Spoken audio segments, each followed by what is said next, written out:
Philippines! Hello. Ang aga-aga namin nagluto para pang breakfast. Para may nakain naman si Mr. guys. Yun, ito lang yung prepare ko sa asawa ko guys. 2 itlog niya kinuha ko at niloto ko. At saka yung bread. Yun lang naman yung mga gagawain ko. Iwan ko si Mr. ay. Hindi talaga na anuhan ng itlog. Andyan pa rin yung itlog niya, nagbitay-bitay. O anong tingin-tingin mo dyan, Harok? Si ha, gusto mo rin ng itlog, ha? Wala kang itlog, day. Bibingkay yung sayo, day. Good morning. Pasensya na kayo sa anong suot ng asawa ko kasi naglalaba yan, mahilig maglaba. Hindi man lang niya malaya na may chlorine na pala yung niya, itim na damit. At saka yun lang naman yung pagkain ko. Upo lang tayo dyan at saka kausap-usapin si Mr. habang nag-usap-usap din kami ng pagkain namin, umagahan namin. Hindi ko na alam kung ano yung agenda namin ng araw na yun guys. Pero kakain lang tayo at samahan nyo na lang ako ngayong araw. Natapos din akong naligo. At sarap talaga pag matapos maligo guys. Kasi fresh na fresh yung pakiramdam. Ngayon naghanap ako kung ano yung dapat namin kainin. Kasi alam nyo na dapat advanced thinking tayo sa dinner. Kasi nga mga frozen yung pagkain natin. Kailangan nating i-defrost. Pero napag-isipan ko ito na lang. Sayaw-sayawan na lang natin. Shrimp. Yun yung kainin natin. I-defrost natin. Iba ako mag-defrost guys. Kasi kailangan ko siyang anuhan ng tubig para madaling ma-defrost. Kasi parang nakulangan ako guys. Naisip ko ba, wala parang kulang itong shrimp na to. So, pumunta ako sa basement. So ginawa ko lang naman. Nagpunta ako doon. Tingnan ko yung mga freezer. Mga freezer talaga. Isang freezer namin nung laman. So, merong spinach. So, sabi ko, ay, gustong-gusto yan ni Mister. At saka itong gulay, parang ayaw, hindi ko talaga feel yung gulay na yan. At meron akong nakitang manok. So, sa pag-isip-isip ko, meron na tayong shrimp, merong manok. So, ngayon, i-defrost ko siya ahead for the next day or 2 days later. Hala, may ano pala dito may lemongrass nagtago, iwan ko na lang. At guys, alam nyo ba na maraming seafood dito guys, hindi ni Tami ipagalaw. Kasi yung seafood niya kasi guys, gusto niyang gawing seafood salad. At saka sa kanya lang talaga yan. I mean, hindi sa kanya, siya lang yung gumagawa. Bawal akong lutuin for mga stir fry, ganun, bawal. Ang daming dried fish, meron akong nakitang steak. So ngayon napag-isipan ko yan. Weekend lutuin natin yan para naman hindi masayang kasi paminsan talaga makalimutan namin na marami kaming steak, hindi nasisira na dahil na freezer burn. So yan, dinefrost ko lang yung chicken at saka meron tayo ditong Hawaiian galing Costco. So yun na lang yung ko din dalhin sa taas para meron tayong pang breakfast the next day kasi alam nyo na ito yung pang pataba guys. Bread lang naman, i-ready ko lang yung shrimp namin guys, kailangan ko siyang i-season. Ang simple lang naman yung ilalagay ko, garlic powder at saka paprika. So yun lang naman, simple lang para naman madali, di ba? At masarap pa siya. Paminta at konting asin, yun lang. Alam nyo na ito yung shrimp sa pinakamasarap din sa seafood. Crabs, mga ganun. Basta kayo mga ganitong klaseng pagkain, basta seafood na guys, huwag nyo na akong disturbuhin kasi paborito ko yan.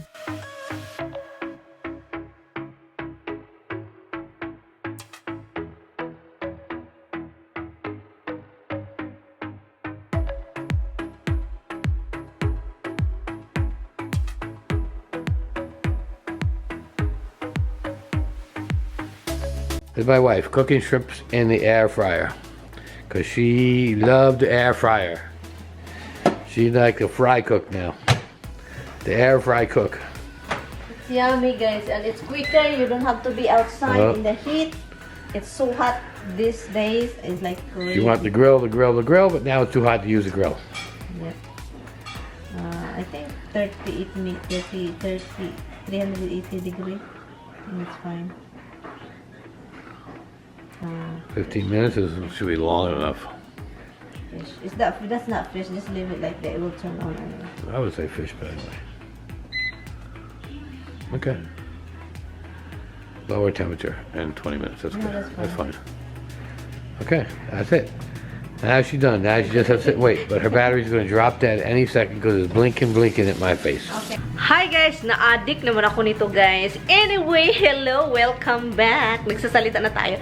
Anyway guys, na-addict ako nitong natin guys, air fryer natin. Ay, nakaka-addict man siya guys. Iwan ko na lang. So, titignan ko na lang siya kasi para malaman natin kung luto pa siya or iwan. Ba't mag-moist pa Mag-moist ba yan? Normal ba yung moisture na? May moisture sa loob. Look, nakikita nyo dito sa loob. Anyway.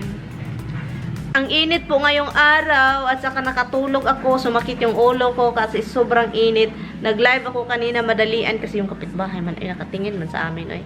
Ay nako, ewan ko, nakatingin na lang siya sa mga pinagagawa ko.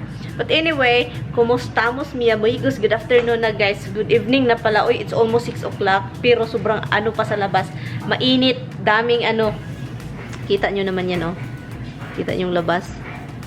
Yun ang labas natin. Kailangan nating relax kasi nakaka-high blood, nakaka-stroke yung init. Grabe ang init. Hindi nga kami nag-cut ng grass.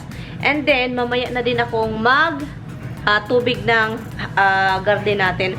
And then, nag-research din ako kung, ano ba yung research? Kung paano gagawa ng DIY na raised bed. Yung parang sa garden natin, mag-additional akong garden guys, na talagang malapad na garden. At saka yun, gusto kong mag-add, kaso talaga, ang mahal ng wood. So ngayon, naghanap ako ng ibang idea kung paano, kasi gusto ko yung raised bed na maganon-ganon, yung parang mahaba-haba ba, mataas siya, kaysa flat-flat. So yun yung inano ko. And gusto kong gumawa ng totoong garden na garden. Yung parang hindi man siya totoong malaking garden lupain, pero at least meron akong extra na tatamnan dito, lettuce dito. Ganon ba? So yun yung gagawin ko guys. But anyway, so yun, naghintay lang ako dito sa loto natin guys. We're eating guys. I have bread. I have this. I did it. Tammy made this really good. And we have spinach. And we're eating our dinner. Nam-nam. Labi. Dito kami guys, pero look, oh. May something doon, oh. Ay, oo, chipmunks. Ay, squirrel. Ay, squirrel. Ay, hala, may apple na dito guys. Look, may apple na. Apple sa kapitbahay namin. Sa kapitbahay namin yan, apple, look. Ang daming apple, ang daming bunga. Ano yun yung mga hindi, oh. May tapon ng mga dami. Ang daming bunga guys, oh. Tara. Maganda pala yung bahay dito sa kapitbahay, oh. Hoy, wag mo ipakita. Okay lang mapakita. Basta wag lang yung lugar sabihin. Oo, hindi ko na sinasabi yung maganda lang sa mga tanawin kasi look, maganda yung tingnan nito. Yung mga bahay dito sa amin. Look, itor ko kayo guys sa aming yun yung bahay ko doon. Yung kapitbahay namin dyan. Yan. Saka itor ko. Dulo ng walang hanggan. Oo. Parang dulo na walang hanggan yun. Itor ko kayo sa lugar namin. Ito guys, mayaman ito guys. Driveway po yan nila. And then meron talagang nakalagay no trespassing. Naglakaw, nagbaktas ako doon noon. Ang nangyayari, merong mga camera pala dyan. Driveway po yan guys. And then, ang layo ng bahay nila guys, may pira. Nasa pinakataas na yung bahay nila be. Video to ka, wag kang sa gitna be. Pag may coyote dito, tatakbo tayo ha. Dito yung mga bahay dito. Maganda yung mga bahay dito guys. May dumpster dive tayo, may mga tinapon. Hala, ano ngayon be? Monday? Hala, ang aga naman nila nagtapon. Aga nila nagtapon.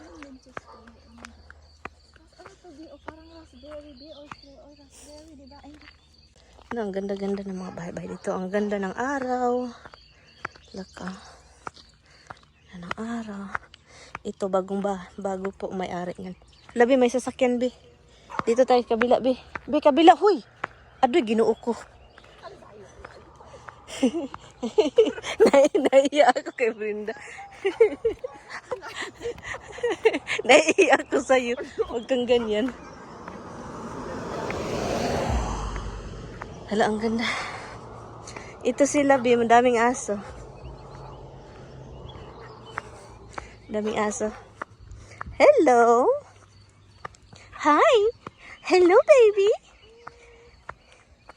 Hello. Ang ganda-ganda ng mga bahay dito, guys. Kapitbahay namin, look. Mga kapitbahay namin. Mga mahal yung bahay dito. Hello, baby. Hello.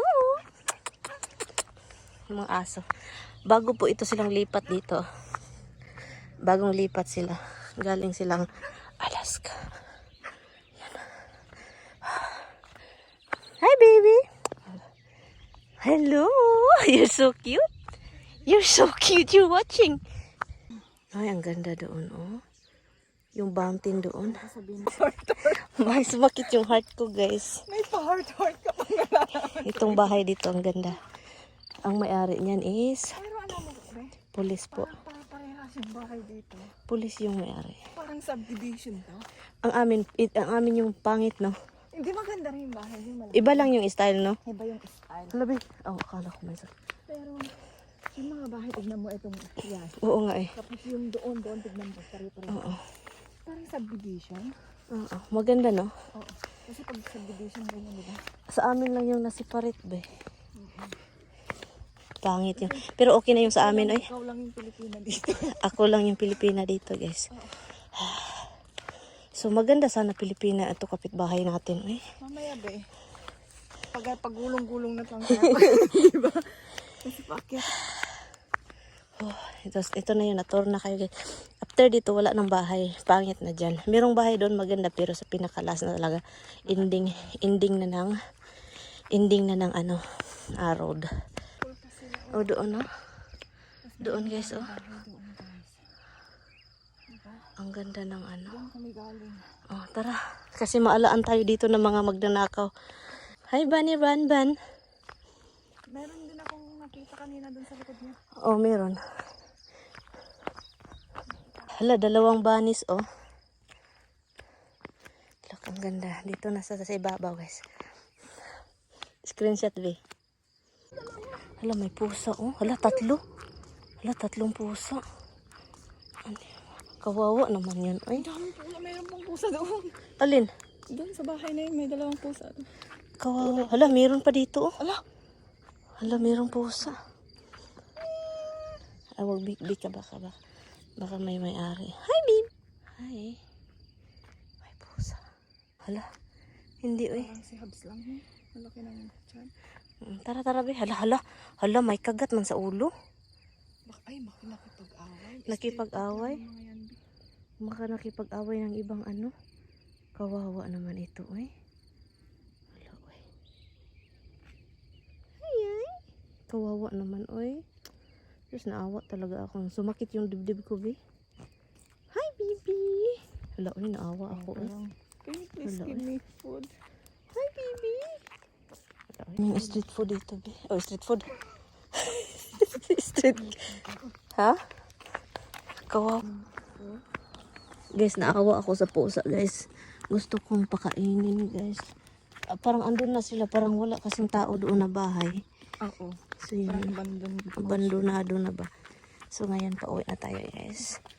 Ang gaganda ng bahay dito sa iba. Sa malapit lang ito sa amin. Mga ilang house lang, di ba, be? Oo. 1, 2. Dito lang. Mga ilang steps lang.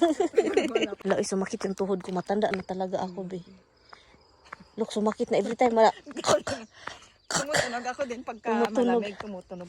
Pero pag ganito naman. Hala, tumutunog talaga, be. Parang nag-twist Pero yung joint. pag matagal akong nakaupo, be, masakit. As in talaga. Ang ganda doon sa ibabaw, oh. Yung mountain ba? Mountain side. Hala, may kumakain. Yung bahay doon, guys, yung dito. May kumakain sa labas. Ganyan yung masarap, masaya kapag kumakain ng ganito. Barka-barka kasi po all. Sa labas. Oo. Hindi, may mga babae pamilya yan. Hindi, I mean, siguro mga barkada ng ano, kasi puro sila lalaki. Eh. Oo. Nauutot ako, be. Hello. Ito, guys, hala, ang ganda dito na side, guys, oh. Ang ganda ng bahay na yan. Ang bato, di ba yung Okay, guys, dito na tayo sa aming area. Ito na siya. Yung first dito is kapitbahay namin yan. Yun yung palaging tumutulong sa akin kapag mag-snow. Kapag nahirapan na si ako. tumutulong din. Yung asawa niya. Kasi tulungan kami. Kasi dalawa naman kayong pumapasok din, di ba? Hindi, ako lang. Uy, may ano kami. Yung bahay namin yung isa ito. Bahay namin. Bahay nila. Di ba May drive. Hindi. driveway din sila? Oo, alangan naman. Ako lang may, ano. Kasi akala ko parang isa lang daw, nagganon lang siya. Oh, Ay, nako. pero paansan. Grabe naman si Brenda. Solar sila. Oo, eh. So, yan dito. Bahay nila.